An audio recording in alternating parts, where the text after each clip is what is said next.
Je n'ai pas d'action dans les sociétés chinoises de l'IA, mais il faut reconnaître que la Chine tire l'IA vers de nouveaux concepts, qui changent la donne et contrarient les ambitions des grands groupes américains de la tech.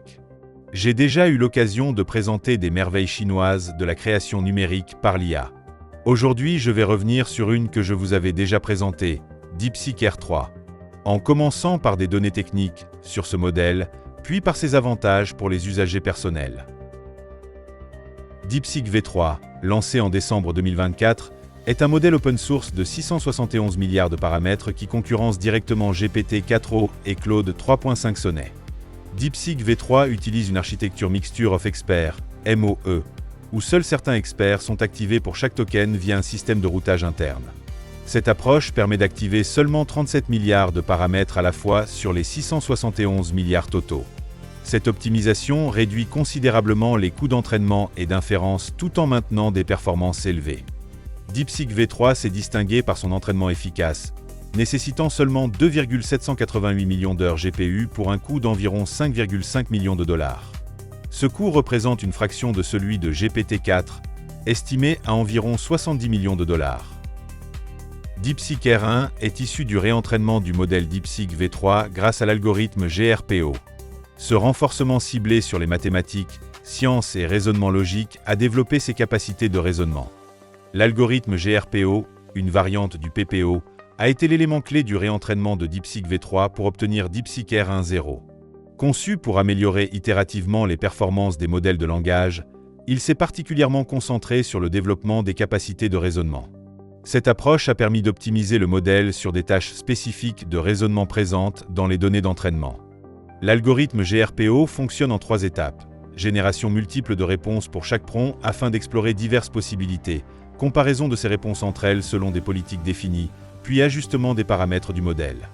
Cette méthode permet de favoriser progressivement les réponses qui respectent le mieux les critères de précision et de format de raisonnement exigés. La deuxième étape du GRPO calcule un score des « avantages » pour chaque réponse en fonction des récompenses d'exactitude et de format. Ces récompenses, calculées algorithmiquement sans recours à des LLMS, permettent un entraînement peu coûteux et efficace. Le score d'avantage détermine ainsi quelles réponses sont optimales pour guider l'apprentissage du modèle. La troisième étape du GRPO met à jour les poids du modèle par rétropropagation du gradient, en contrôlant l'écart entre la politique actuelle et la politique de référence. Pour éviter des modifications trop brutales, l'algorithme utilise la divergence KL qui mesure la différence entre deux distributions de probabilité. Cette approche assure une optimisation stable et progressive du modèle vers le comportement désiré. L'algorithme GRPO se distingue par son autonomie, éliminant le besoin d'évaluateurs externes grâce à ses récompenses prédéfinies, ce qui réduit considérablement les coûts de calcul. Son apprentissage est stabilisé par la régularisation via la divergence KL, évitant les modifications trop brutales. Enfin, il s'avère particulièrement efficace pour développer les capacités de raisonnement des modèles, tirant profit des forces du reinforcement learning. La méthode du pur reinforcement learning, comme illustré par l'algorithme GRPO, utilise une récompense de format pour inciter le modèle à structurer explicitement son raisonnement dans des balises dédiées. Cette approche encourage ainsi une décomposition étape par étape des problèmes lors de la génération des réponses.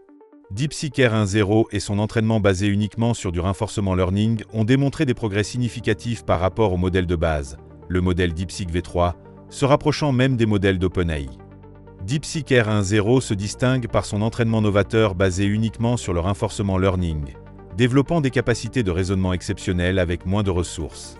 Cependant, il présente des limites comme des problèmes de lisibilité et de mélange de langues.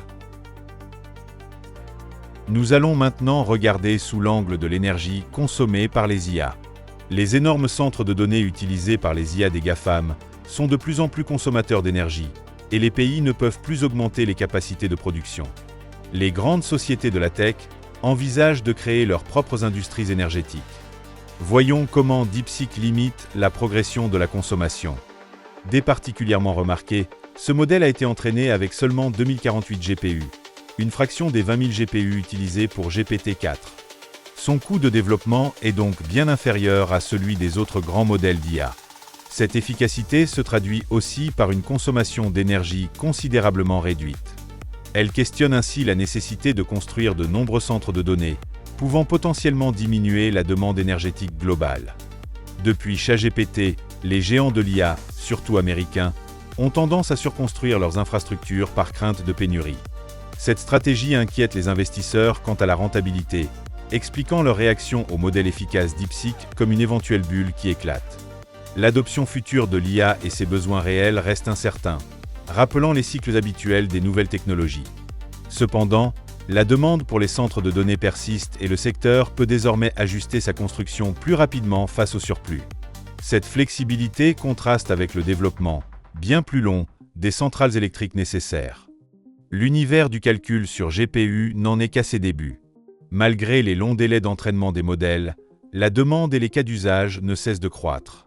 Les gains d'efficacité, comme ceux de DeepSeek, agissent comme des catalyseurs de progrès plutôt que comme une fin. Ainsi, les entreprises américaines poursuivront cette course en intégrant ces avancées, mais avec une puissance de calcul bien supérieure. Les critiques soulignent que les gains d'efficacité, comme illustré par DeepSeek en open source, pourraient rendre les infrastructures surdimensionnées inutiles. Cela soulève également des questions sur la viabilité économique à long terme de ces projets d'IA. La croissance énergétique des data centers due à l'IA s'oppose aux objectifs de transition vers une société électrifiée. Les services publics peinent déjà à doubler leur capacité, une pression accrue par la demande des data centers. L'électrification de l'industrie et des transports aggrave encore ce déficit énergétique. L'efficacité de DeepSeek, nécessitant 90% moins de GPU, pourrait réduire la demande énergétique de l'IA jusqu'à 95%. Cette efficacité accélérera l'adoption de l'IA et déplacera les calculs du cloud centralisé vers la périphérie.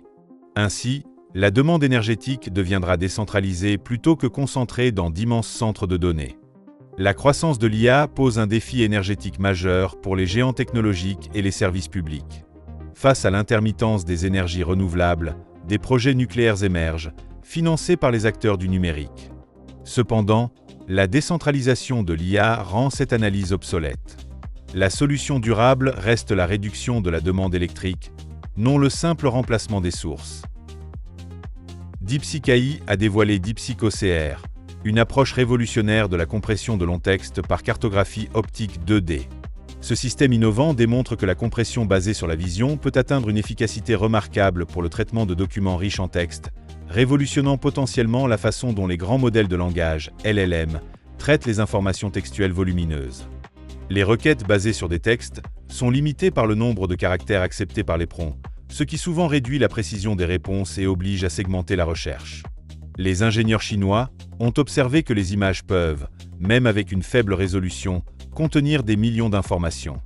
Ils se sont donc posé la question de transformer des textes longs en images et effectuer les traitements sur les textes contenus dans l'image comme un OCR commun.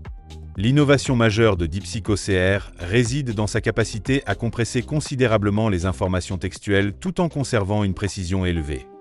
DeepSeek OCR offre des performances exceptionnelles en conditions réelles, capable de générer des données d'entraînement pour les modèles de reconnaissance optique de caractères et les modèles de reconnaissance visuelle à une échelle sans précédent, plus de 200 000 pages par jour avec un seul GPU à 140 G. Et en plus, le travail sur l'image peut réduire le temps d'analyse du texte. Cette nouvelle vision de l'IA pourra remettre en cause beaucoup de modèles strictement basés sur des textes, en approfondissant les réponses des modèles de chat. Huawei a débuté la production de sa puce IA la plus avancée, l'A100 910C, prévoit de commencer les livraisons en masse à ses clients chinois dès le mois prochain. Ce n'est pas tant cette annonce qui étonne, mais plutôt ce qui se dit à propos des performances de cette fameuse puce. Ce GPU atteindrait ainsi des performances comparables, voire supérieures, à celles des H100 de Nvidia. Le 910C est en fait un ensemble de deux A100 910B, considéré comme le meilleur accélérateur chinois actuel. Côté packaging, cela serait probablement moins sophistiqué que Nvidia pour sa série B 100/2 cents. Le 910C atteint environ 8 cents flops à FP16 et une bande passante mémoire d'environ 3,2 Teraoctets par seconde. Pour mettre en avant son GPU 910C, Huawei explique qu'il a commencé à collaborer avec DeepSeek sur le modèle R1 de DeepSeek. Initialement entraîné sur des GPU H800 de Nvidia, il avait été adapté pour exécuter les tâches d'inférence sur les puces 910C. Ce dernier a ensuite servi à l'entraînement du modèle Vision Language 200B de DeepSeek, qui combine le traitement de texte et d'images pour la génération de contenu en temps réel. Le cluster composé de 256 puces 910C, 8 nœuds GPU, a pré-traité 500 millions de paires images-texte. L'entraînement a été réalisé en 18 jours, contre 28 jours sur les clusters A100, avec une réduction de 15% de la consommation électrique, selon Huawei. Contrairement aux systèmes d'exploitation traditionnels comme Android ou iOS, qui reposent principalement sur des applications, HarmonyOS s'immise sur des agents IA pour anticiper les besoins des utilisateurs et automatiser les tâches. Présenté par Richard Yu, président du groupe Consumer Business de Huawei, ce système vise à offrir une expérience utilisateur plus fluide et intuitive. Le HMAF se distingue par sa capacité à combiner compréhension système, planification et exécution, surpassant ainsi les agents IA traditionnels limités à des tâches spécifiques. Il permet également l'intégration d'agents tiers, favorisant l'automatisation des tâches sans interaction manuelle. Xiaoyi, l'assistant virtuel de Huawei, a été considérablement amélioré dans HarmonyOS 6. Grâce au HMAF, il peut comprendre des intentions complexes sans nécessité de commandes vocales précises. Par exemple, un utilisateur peut demander à Xiaoyi de recommander un restaurant via l'agent Dianping ou de générer du code pour une application. L'accent mis sur les agents IA reflète une tendance plus large dans l'industrie technologique, où les entreprises cherchent à intégrer l'IA à tous les niveaux de l'expérience utilisateur. En rendant le développement d'agents IA plus accessible via le HMAF, Huawei pourrait accélérer l'adoption de ces technologies, non seulement dans les smartphones, mais aussi dans les objets connectés, les véhicules et les appareils domestiques.